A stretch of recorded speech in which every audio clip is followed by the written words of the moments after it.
Hello friends, good afternoon and welcome to EduSet live lectures. Friends, today we are conducting the introductory lecture to the series of food microbiology. In this lecture, we will be talking about introduction to food microbiology as well as role of microbes in food. To discuss this topic, we have with us our subject expert Dr. Shalini Sehgal. Dr. Sehgal is Associate Professor in Department of Food Technology in Bhaskaracharya College of Applied Sciences. Without further ado, I would like to welcome ma'am to our studios and request her to start the lecture. Welcome ma'am. Thank you Amrit, thank you so much. A very good afternoon to all of you. Today we will be starting with the introduction to food microbiology. Since the module is all about food microbiology, so today's lecture is going to introduce the concept what is microbiology, how food microbiology is applied science, what is the role of microorganisms. So we will be taking all this one by one in this lecture today. So when we talk about microbiology, it can be defined as study of microorganisms. Microorganisms, the organisms which cannot be seen with the unaided eye. These microorganisms can only be visualized under a microscope. So therefore, whenever we talk about microbiology, microscopy definitely plays a critical part in it. When we talk about microbiology as a subject, it can be categorized into pure microbiology and applied microbiology. When I talk about the term pure microbiology, it can be further divided into two categories. First one is a taxonomic arrangement and the other is integrative arrangement. When we talk about taxonomic arrangement, as the name suggests, is based on various taxons, on various classes. And when we talk about microbes, they can be either bacteria, they can be molds, they can be algae, they can be viruses, and they can also be some species of protozoans. Therefore, we see that these specific fields have been named accordingly. For example, the study of bacteria is known as bacteriology, the study of molds, mycology, phycology is the study of algae, and virology is the study of viruses. When we talk about the concept of applied microbiology, as the name suggests, the microbiology, the study of microbes in a particular field, in an applied field. And since we all know that microorganisms are present everywhere, so there are multiple branches of applied microbiology such as medical microbiology, veterinary microbiology, public health microbiology, industrial microbiology, agricultural microbiology, plant, soil microbiology, environmental microbiology, water microbiology, air microbiology, and microbial biotechnology. But today's lecture is focused on food and dairy microbiology, since we would like to focus on microbes which are present in the food and how they change the food and how we can use them for our various purposes. Now, when we talk about the microorganisms, the naming of microorganism, it is very, very critical because there are so many species on this planet Earth. Charles Linnaeus is also known as father of modern taxonomy. He gave the classification of microorganisms, and most of the microorganisms, in fact all the living organisms, are classified in a classification system which is known as binomial nomenclature. Binomial means two. This means in this we are giving two names to a microorganism or a living organism, and these two names are genus and species. When we write the names, for example, as shown on this particular slide, we have written the word Bacillus subtilis. Bacillus is the genus and subtilis is the species. In the similar manner, the human have been named as Homo sapiens. Homo is the genus and sapiens is the species. When we talk about the concept of microorganisms, and before we start talking about microorganisms at prokaryotes and eukaryotes, we should know what is a cell. So there the kind of information was given by Robert Hooke in the year 1665, and he said that all the living things are composed of little boxes or cells. This led to the genesis of cell theory, and we started talking about a concept that all living things, irrespective whether they are plants, animals, microorganisms, they are composed of cells and they originate from pre-existing cells. Now when we talk about the microorganisms and we say that they cannot be seen by the naked eye, there is a big role of microscope in it, and the entire credit goes to Leeuwenhoek, who is also known as the father of microscopy or microbiology, because this gentleman, who was a Dutch merchant, was able to visualize microorganisms for the first time, and he used the word animalcules, means minicules, minicule animals, means very small or tiny animals. This gentleman was able to isolate or visualize the microorganism from various teeth scrapings, from rainwater, from peppercorn infusion, and he made a very basic lens, but the ray diagram of that microscope is valid till date. All the microscopes have undergone a tremendous sea change, but the basic which were given by the Leeuwenhoek, the basic ray diagram, still holds the forte till date. When we talk about microorganisms, where are they present and how they affect our life, it also led to the theory of biogenesis. Louis Pasteur, he played a very critical role, and this experiment is very famous by the name of S-shaped flask experiment, in which he kept two flasks, and in one case he gave a S sigmoid this thing to the end of the flask, in other it was a straight flask, and he could easily, and he demonstrated that all the microorganisms are coming from the air and they are contaminating or they are leading to the fermentation of the material which is present in the flask, and this led to the theory of biogenesis. Then started the golden age of microbiology. This is the period between 1857 to 1914. It started with the work of Louis Pasteur, and many discoveries happened which established the relationship between the microbes and the disease.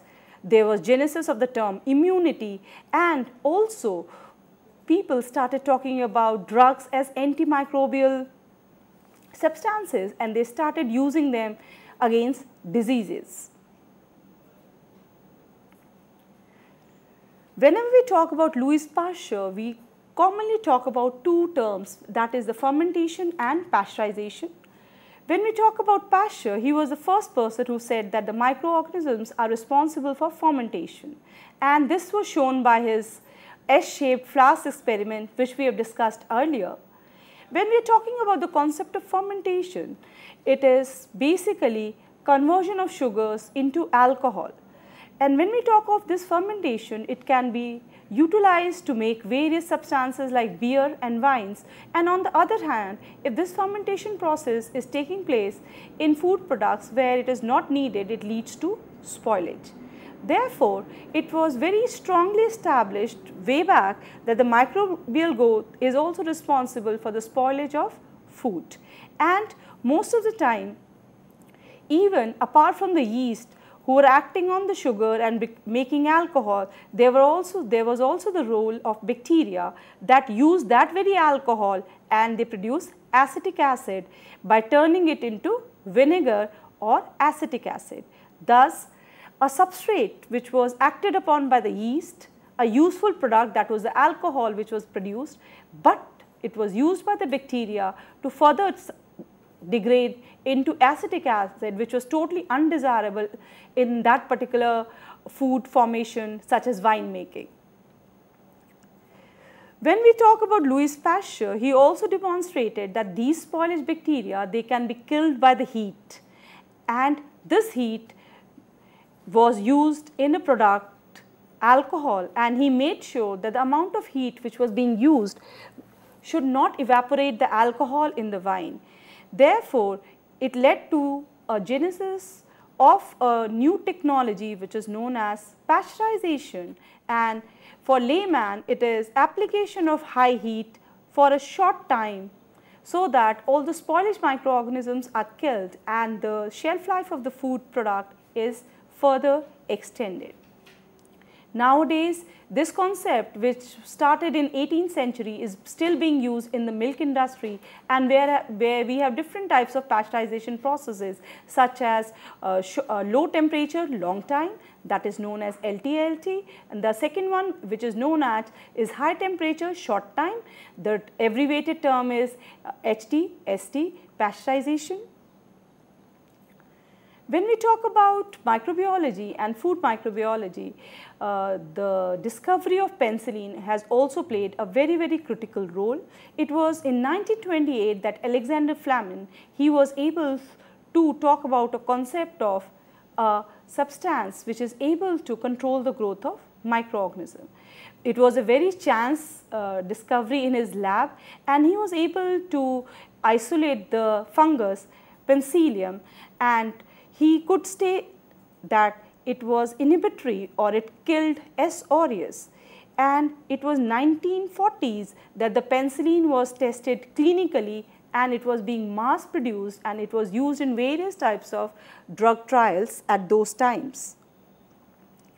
When we talk about evolution of microbiology, this field has seen many tremendous discoveries, and the journey which started in 1990 with a small microscope, a handheld microscope, has traveled till 21st century, and we have come through spontaneous generation theories, we have come through the some theories which were even disapproved, and when we talk about applied microbiology, people started doing the research in 1865, and that is known as the era of applied microbiology. And during this particular era, that was 1965 onwards, it was also a major portion of this applied microbiology was that of food microbiology.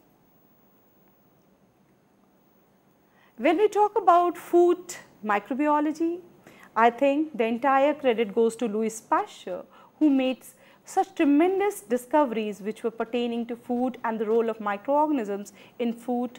First of all, in 1857, lactic acid fermentation, he said, is due to a microorganism. 1960, he started talking about yeast, that they have a critical role in alcoholic fermentation. He also talked about aerobic and anaerobic conditions, and he said that the less of oxygen is very conducive for the production of more alcohol. He also devised a treatment which we have already discussed earlier in 1967, and the process till date holds weightage, and it is known as pasteurization. He was also working in the field of medical microbiology, and he developed the anthrax vaccine, and he also developed a vaccine for rabies.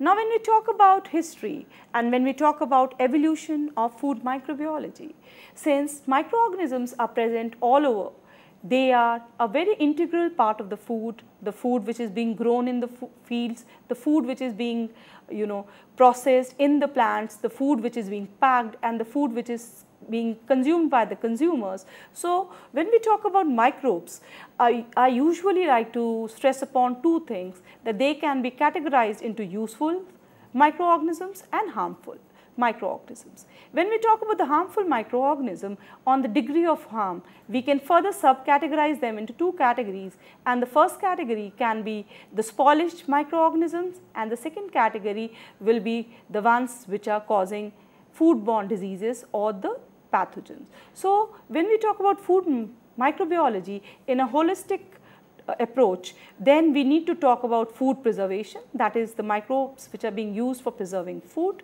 We have to also talk about microbes which are spoiling the food under the category food spoilage. Then we need to take care of the microorganisms which are which are having public health significance, and they are the ones which are causing the foodborne diseases. And we have to also talk about food legislation, because when you talk about food microbiology, you have to make certain rules and regulations so that these microorganisms, they do not gain entry, and once they gain entry, they can be treated upon as per the guidelines laid down by the law, so that the consumer gets safe food.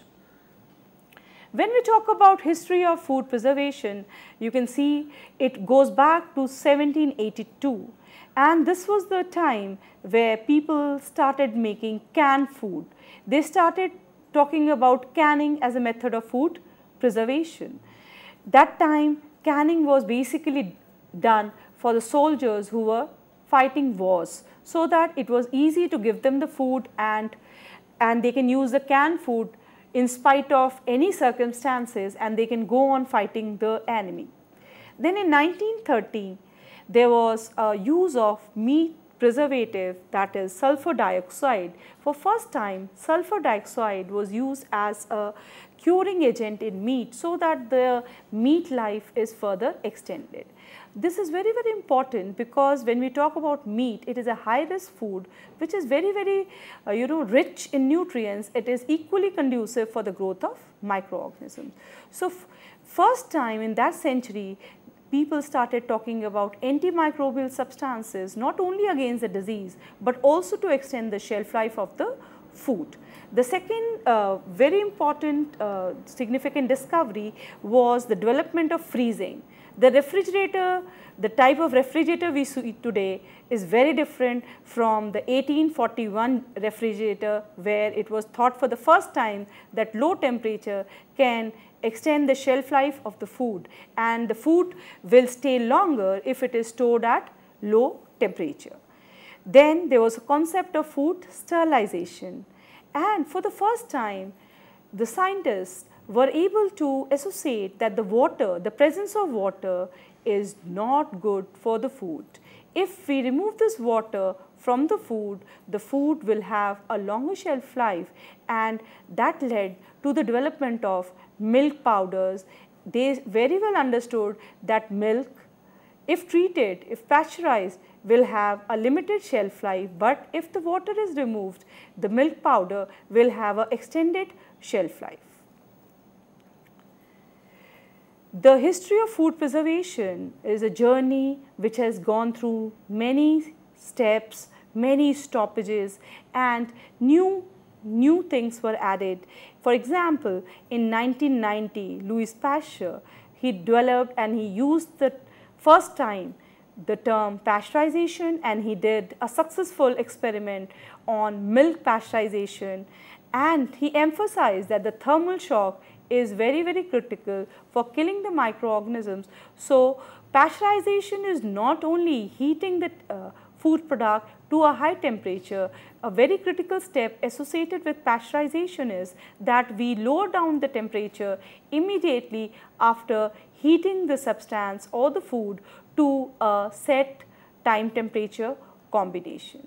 So, as the temperature goes down immediately, there is a thermal shock, and as a result of thermal shock, most of the pathogenic microorganisms are being killed, and therefore, the pasteurized milk has a longer shelf life in comparison to the raw milk. In 1907, there was a genesis of food additives. People started talking in terms of food preservation, and many scientists and various groups, they started researching that can we use chemicals as food preservatives. And they also started talking about a concept which was modified packaging, in which the gases which were there in the package were modified or their percentages were changed, and that led to the preservation of various types of fruits and vegetables which were there. In 1929 till present, a large amount of work, there is a big school of workers which are working on high energy radiation for food processing. They are trying and working on various types of radiations which can be used for food preservations. They are working on beta rays, they are working on X-rays, lots of workers currently are working on microwaves, and they are not only talking about processing of food, they are also talking about the concept of food preservation, extending the shelf life of food by using various type of radiations. But there is a different school of thought which says that if you use radiations, they might lead to cancer in the long run. Therefore, gradually we are seeing that there are little less takers, for example, for for X-rays, for irradiated food, because they always feel, the consumer feels that it can lead to cancer. Then when we talk about the history of food spoilage, and when we see the studies of milk souring, because we were trying earlier to preserve food. For example, like we have seen in the earlier slides, we said that milk can be pasteurized and it can be stored. But does this milk survive forever? So there were certain studies which were made and it resulted that the milk sours. So there was a concept of milk souring, and for the first time the workers or the scientists, they talked about lactic acid bacteria that they work on, they attack the milk sugar lactose and they convert it into lactic acid. So any kind of a reaction which is brought about by the microorganism can be desirable or it can be undesirable. For example, right now I am talking about breakdown of lactose into lactic acid. So if this happens in case of milk, the milk is spoiled and you see the curdling of the milk happening, or we use the word milk souring.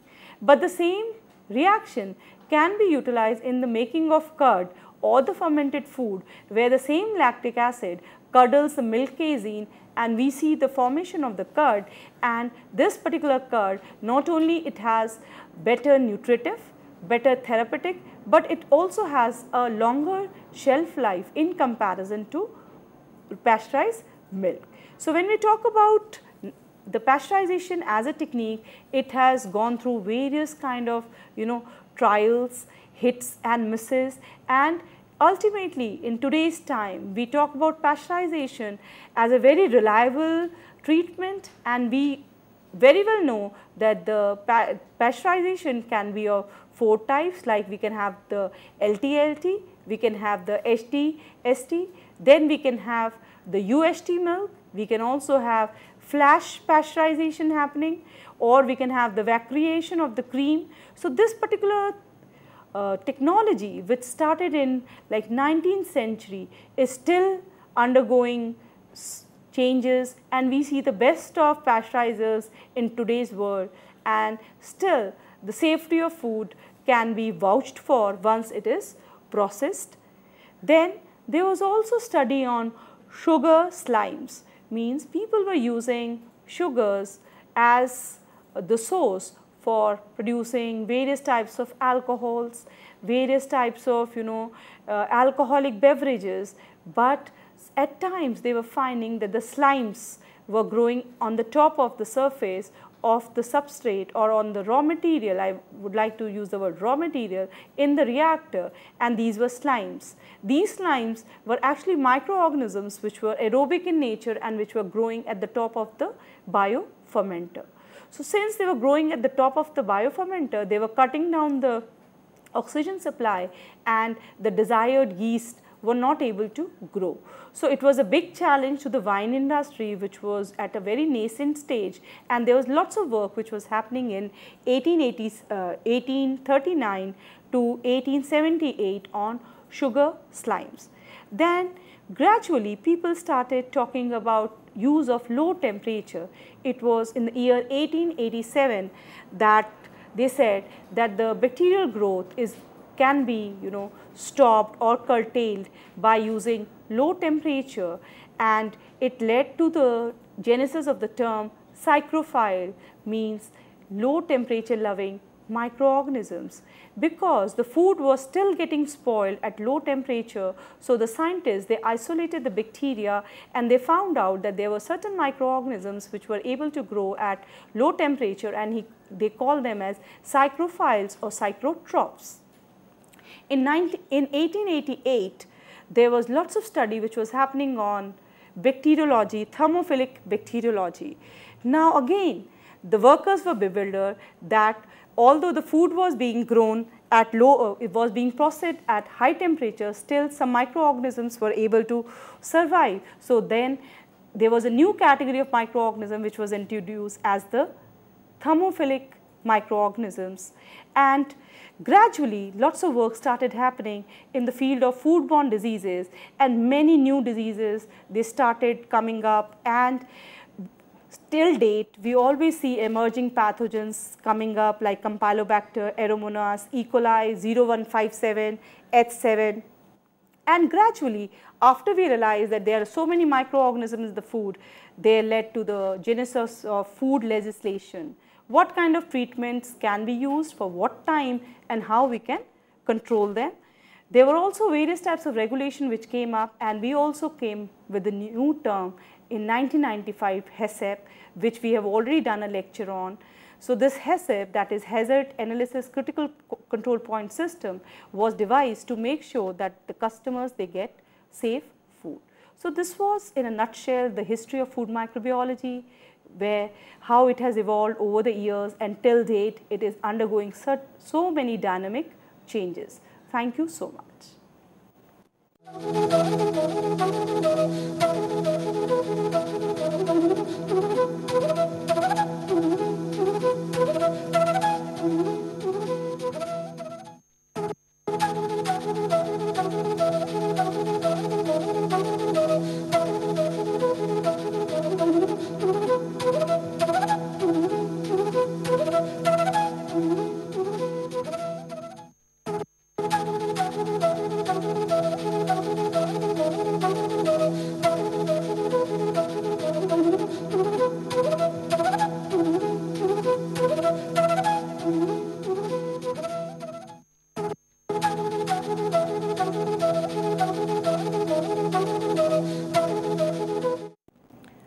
Now we are going over to the module 2. We just talked about the food microbiology, its history, how it has been used. Now since we are talking about food microbiology, definitely the microorganisms are playing a very critical role there in the food, and therefore it has led to a branch of microbiology which is specifically devoted only to food. So when we talk about food microbiology as a subject, we talk about microorganisms which are present in the food, how they can be modified, and how the food can be preserved, how these microorganisms are leading to various types of foodborne illnesses, and not only these microorganisms are having a bad role to play, they are also playing certain good roles, and they are making certain types of fermented foods which are very, very nutritious, which are having therapeutic benefits, and which also extend the human life. So when we talk about microbes in food, there can be various categories of microbes in food, such as bacteria, fungi. When we talk about fungi, we are talking about both yeast and molds. They can be the protozoans, we can have the algae, we can have the viruses, we can have the worms, the parasitic worms, and we can also have the prions. When we talk about bacteria, these are the prokaryotic microorganisms, and the branch of science, as we have discussed earlier, is bacteriology. When I talk the word fungi, I use the word mycology, is the study of both mold and yeast. Protozoans, not all protozoans are included under food. So some of the protozoans which can be included under food are usually studied under a branch which is known as parasitology, because most of these are parasites in the human host. Then some algae are being used as a food by the human being. So we are studying some algae which are beneficial to the human beings. Viruses, although they are not a cellular entity, but they are an intracellular parasite, and they use food as a vehicle of movement. We can get viruses into the body through air, water, food. Therefore, viruses also form an integral part when we study food microbiology. Parasites, they are not only being taught under medical microbiology, because certain parasites, they come in the food like meat, in the pork. We have so many parasites which are coming through pork. So we need to study them under food microbiology also. And prions, these are the infective protein particles, and they were talked about in 1995, and they were associated with a disease which is known as the mad cow disease, or which is known as bovine encephalopathy, where the brain becomes like a sponge, hence the name is spongiform encephalopathy. So all these microorganisms, since they are entering the human food chain through the food, therefore we need to study all these microbes in the food microbiology subject.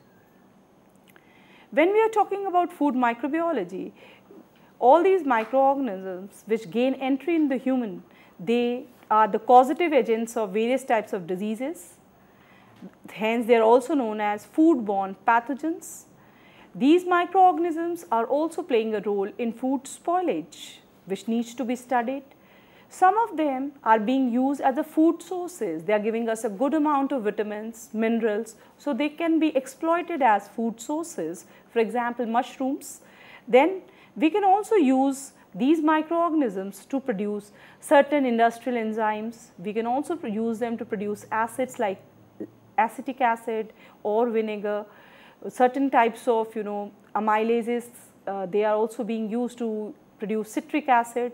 So we can also use these microorganisms as a tool to produce materials which are having industrial uses also. We can also talk about microorganisms in reference to agriculture, because microorganisms are also coming through the soil, they are coming through the water which is being used for irrigation, and therefore they have a big impact on the food. Therefore, the role of microbes in agriculture also cannot be ignored. When we are talking about the concept of food spoilage, I would like to share certain common, very common examples. Like we often see bread mold. We can see the mold is growing, a cottony white or cottony green mass growing on the bread which is inside the refrigerator. So this is a fungi. Usually this is Aspergillus species which is growing on the bread. Then when you are storing carrots, cucumbers in the refrigerator for a very long time, they become soggy in nature, and this is due to Erwinia carotivora, which causes bacterial soft rot in these vegetables such as cucumbers, carrots. Then certain species of yeast, they are also causing food spoilage. Like when we were talking about the wine industries, some of the yeast, they can form the film over the biofermenter, and they can modify the environment for the bioreaction or the biofermentation process which is going on. So these film yeast also lead to the spoilage of certain variety of foods. Then when we are talking about certain kind of microorganisms which can be used as food, so these are the fungi. I would like to focus on mushrooms. Mushrooms are getting more and more significance in our daily diet nowadays. Now they are more easily available. Although mushroom is a microorganism, but the fruiting body, the umbrella kind of a structure which we see, is macroscopic in nature, and therefore we can see it with the naked eyes. When we talk about yeast, yeasts are being used in various types of fermentations, like in the bread making, in the idli making, we are using yeast paste, and at times we are also promoting natural fermentation in the food products. When we talk about bacteria, there are certain cyanobacteria which can be used as a source of minerals and various types of vitamins, but these sources are still being debated because there are two schools of thought. One school says that they are giving us many essential nutrients, minerals, but on the other hand, there is a school of thought which says that these microorganisms, if taken in, they can also lead to toxicity in the human body. There are various types of algae which are being used, like cholera which is being used. There are various types of alga which are being used, and mostly in today's world they are being dried and they are used as animal feed also, because they are giving them a very good source of various types of minerals. Now when we talk about foodborne pathogens, pathogen is any microorganism which is virulent in nature or which has the capacity to cause disease. When we see the microorganisms, most of the microorganisms are capable of causing various types of diseases, and the topmost is the bacteria, because they are capable of causing number of diseases and which are transmitted through food. For example, Salmonella, Vibrio, Bacillus cereus, Clostridium botulinum, Listeria monocytogenes, Staphylococcus aureus. These are the most common type of bacteria which are entering into the human body mostly through food, and they cause gastroenteritis. Apart from these common foodborne bacterial pathogens, we are also having emerging pathogens. For example, a strain of E. coli that is 0157H7. This is one strain of E. coli which is very deadly, and it also can be very, very fatal. Then we have viruses. Although we have been studying viruses under virology, but viruses are also gaining significance under medical microbiology, because there are certain viruses we are getting into the food through various sources like water or the food. For example, we were having swine flu, the virus was coming through the poultry. So there are new outbreaks, and we are having new viruses which are coming and attacking.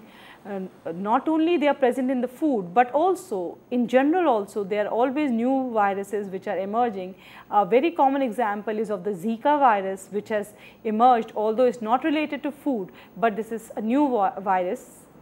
Then we have prion, as we already discussed, the mad cow disease. This is also known as BSE, that is bovine spongiform encephalopathy, and the infective protein particles are responsible for transmitting the disease. And this disease is not only related only to cattle, but it can also be seen in the humans, and then it is known as CZ disease. It can be seen in the sheep and the goats, and then it is known as scabies. So the disease takes many different forms in many types of hosts. Then on the other hand, we have the protozoans like entamoeba, then giardia, which we were discussed and talked a long time, since long time. But on the same, we also see emergence of new pathogens, new protozoans which are fast emerging, like Cyclospora, Cryptosporidium. In a country like India, where not much work has been done on Cyclospora or Cryptosporidium, lots need to be done so that the people are familiar that these are the protozoans which are coming through the salads, from the raw salads, and they are going and settling down into the brain, and they are leading to various types of brain disorders. Then helminthes is one which is usually coming through the meat if the meat is not handled properly. In fact, it's not the meat, but it is the animal. If the animal is infested, definitely these worms, they will get into the meat, and they will, if and not cooked properly, they will also enter into the human host. So you can very well see food microbiology will not only talk about the good role, but it will also needs to talk about the pathogens which are coming through food. When we talk about microorganisms, we can talk about microorganisms which can be exploited for various purposes. We can use bacteria for cheese manufacture, for yogurt, curd, vinegar, bread, sauerkraut. Sauerkraut is the shredded cabbage which is usually naturally fermented, and it is served with burgers. It's a side dish which is being served. Then we can use yeast for making breads, beer, wine. Various types of molds are being used in making cheeses, and there are two categories of Penicillium roqueforti and Penicillium camemberti, which are being used for cheeses which are known as white vein cheese or blue vein cheese. So we see that we are exploiting all groups like bacteria, we are using yeast, we are using molds to make various types of food products. And if you see the Oriental foods, most of the Oriental foods are very rich in microorganisms, because most of the Oriental foods are fermented in nature. So when we talk about a short review of microorganisms in food, we can highlight few things: that they are mostly single cell, they are prokaryotic in nature. There are various groups of microorganisms which have been classified as genus and species. They are of different morphologies. When I use the term morphology, means they can be rod, they can be cocci, and these cocci, they can be in chains, they can be in bunches. These microorganisms which are related to food, they also are having a different kind of a gram reaction. Some of them are gram positive and some of them are gram negative. As a thumb rule, most of the pathogens are gram negative in nature, and most of the useful bacteria, such as the lactic acid bacteria, they are gram positive in nature. The size is variable. We can have very long rods like Lactobacillus acidophilus, and we can have a cocobacillary rod of E. coli, which is present in water, which is also present in food and is used as an indicator of safety when we are talking about food microbiology. We can also talk about microorganisms in terms of their growth rate. If their generation time is less, this means they will proliferate faster and they will multiply, and the rate of contamination will be much faster in comparison if the GT or the generation time is less. So when we talk about the microorganism, majority of microorganisms, they show exponential growth, and the highest growth, the fastest growth is seen by the bacteria. For example, I am just taking an example here, if the generation time is 30 minutes, so we will have in zero time, if we have 1000 per gram, after 30 minutes there will be 2000, after 1 hour there will be 4000, and after 5 hours you can see how many microorganisms which are there, and this rate makes them dangerous, because if they are present in food, this food, if it is left outside or it is left at an ambient temperature which is conducive for the growth of microorganisms, the food is contaminated and it leads to various types of foodborne diseases, and many cases of gastroenteritis can be seen. So when we talk about the microbial growth phase, it is very, very critical to understand this, because this forms the very basis. We have to play around the various stages if we want to preserve food or we want to promote fermented food. For example, if you want to stop the growth, then we need to focus at A, that is a lag phase. We do not want the microorganisms to proliferate. So most of the techniques, they should be targeted at A phase. And if you are making a fermented food, then we need to push forward the log phase, so that we get maximum microorganisms growing. So if we see this curve, we see that this particular curve can be divided into 3 phases, that is A, B and C. A is the lag phase, where they are trying to adjust themselves in the new environment, they are getting ready to multiply. Log phase or the exponential phase is very, very critical, because this is the phase where they utilize the nutrients present in the food and they rapidly multiply. Then we come to the stage C, that is known as the stationary phase, where there is a lack of or a shortage of nutrients, and now rather than multiplying, the microorganisms are focusing to save their souls. So this is known as a plateau stage also, or the stationary stage. Then we have the D phase, that is the decline. Since there is no food, there is accumulation of the toxic metabolites, the population of the microorganism is decreasing very, very fast, and it also leads to the death phase. So from decline we move to the death phase, and there is only a very small proportion or a small population of microorganism which is able to survive through this decline phase, and usually they survive if they are mutated or they form spores under these undesirable or unfavorable conditions. So when we talk about the growth of microorganisms, which is very, very critical, because this very growth is going to lead to food spoilage, this very growth, if it is beneficial, is going to lead to food fermentation, and if this very growth is taking place, it will lead to production of toxins and leading to various types of foodborne diseases. So when we talk about the growth factors which promote the microorganism, they can be classified into 2 categories: intrinsic and extrinsic growth factors. Intrinsic means within the food, and extrinsic means outside in the environment. So when we talk about the intrinsic parameters, they can be the pH, it can be the moisture content, it can be the OR potential, the nutrient content, the antimicrobial constituents if present inside, or any biological structures which are there. So when we talk about the pH, this pH is very, very critical for any food product, because there are enzymes which are the biocatalysts which are dependent upon the pH. So the use of pH can either promote the activity of the enzyme, or it can denature, or it can stop the activity of the enzymes. Then we can also talk about the environmental factors such as temperature, salt. So if the temperature is high, it will promote only the growth of certain type of microorganisms, which we are going to shortly see that some of the microorganisms, they love to grow at high temperatures, and these microorganisms are known as the thermophiles or thermophilic microorganisms. When we are talking about the pH, pH is not only a parameter which is promoting the growth of microorganism, but this very pH can be used to prevent the growth of microorganisms. For example, any food product which is having a pH less than 4.6 is generally regarded as safe, because most of the microorganisms are not capable, especially the bacteria, they are not capable of growing at a pH which is an acidic pH. So most of the times we feel that the acidic foods would have a longer shelf life, and this is the reason why we use pickling as one technique to extend the shelf life, because as the fermentation or the acid is being produced, the pH is lowered down and the microorganisms are not able to grow there.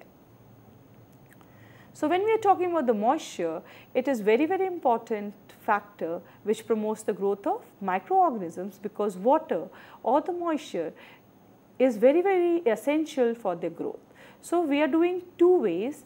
When we want to extend the shelf life of food, we are removing or we are binding the moisture. Removing, we have seen in the earlier slides that we can remove the water, we can convert milk to milk powder, it will have a better shelf life, it will have a longer shelf life, or we can add sugars or salts, for example jams, pickles. We are binding the salt, the water with the salt or with the sugar. Therefore, this water is not available for the microorganisms to grow, and the shelf life of that particular food is extended. Then when we talk about the concept of moisture, we should also talk about a concept which is known as AW, or water activity.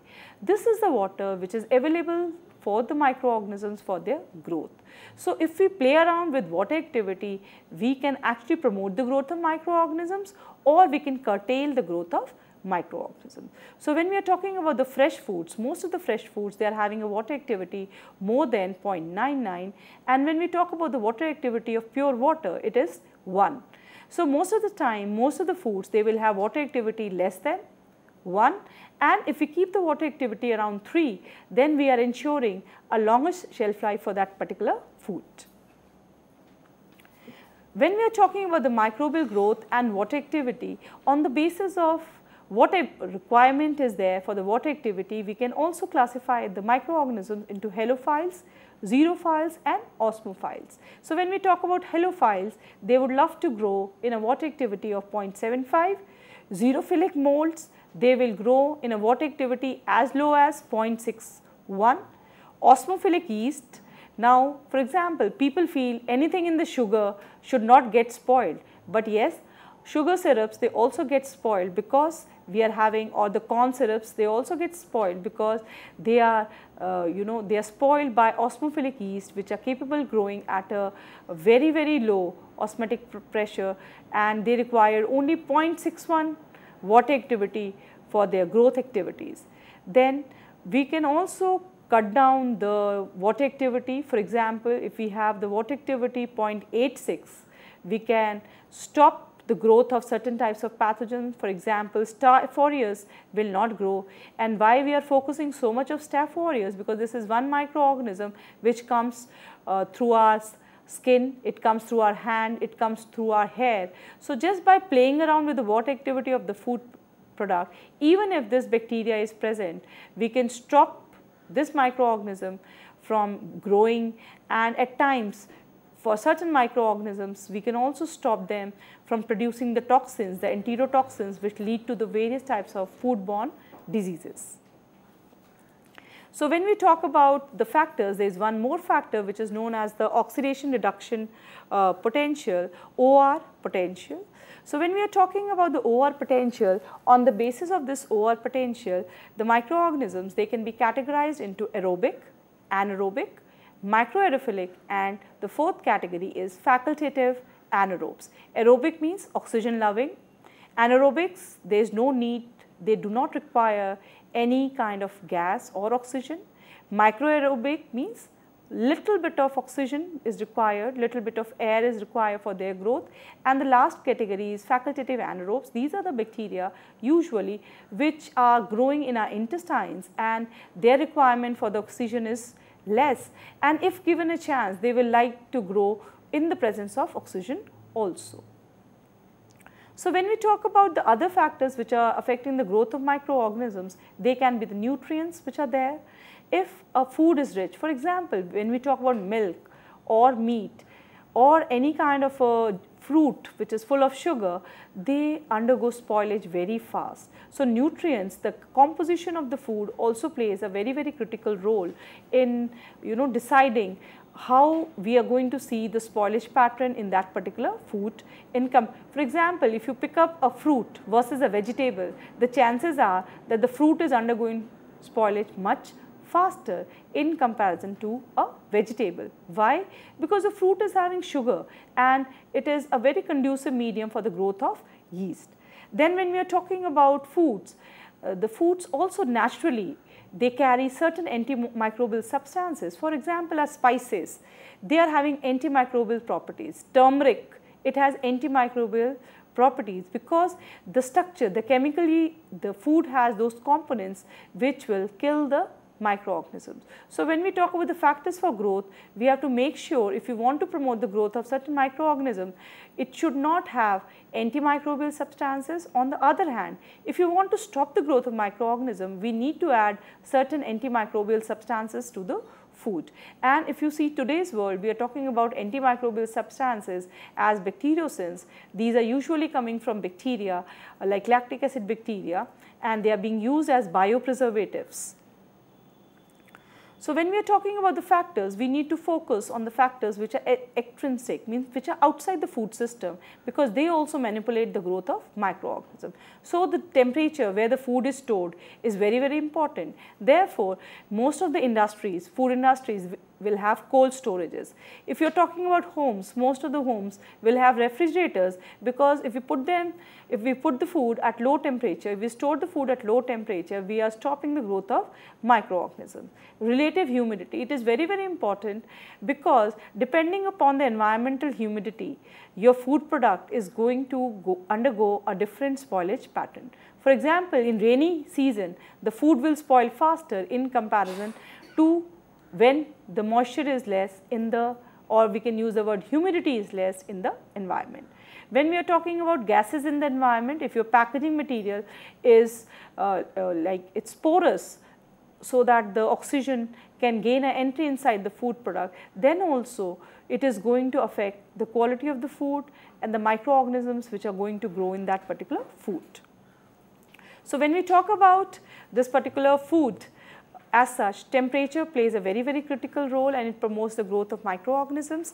And like I have already said, they can be classified into various categories like cytotrophs, mesophiles, thermophiles, thermodiurics. And on the basis of this, we can very well see how the food is going to spoil, what will be the profiling of the food when it undergoes spoiling. Other factors we have already discussed is the humidity of the environment, the gases which are present around the food, around the food package. And now, a very important term is the presence of other microorganisms. Some microorganisms, they are having inhibitory effect, and some microorganisms are having antagonistic effect. So if we are using two species together, they can be either synergistic or they can be antagonistic. So other microorganisms also play a very, very critical role. And lastly, after seeing all these factors together, we have combined them together, and we have come to a concept which is known as a huddle concept. We can play around these growth factors, and we can lower down the temperature, we can add certain antimicrobial substances, and we can extend the shelf life. So it's very, very important for a food microbiology student to understand what type of microorganisms, what are the factors which promote them, and how we can use these microorganisms either to extend the shelf life of food or to kill these microorganisms, so that we can have a food which is safe. Thank you so much for your listening.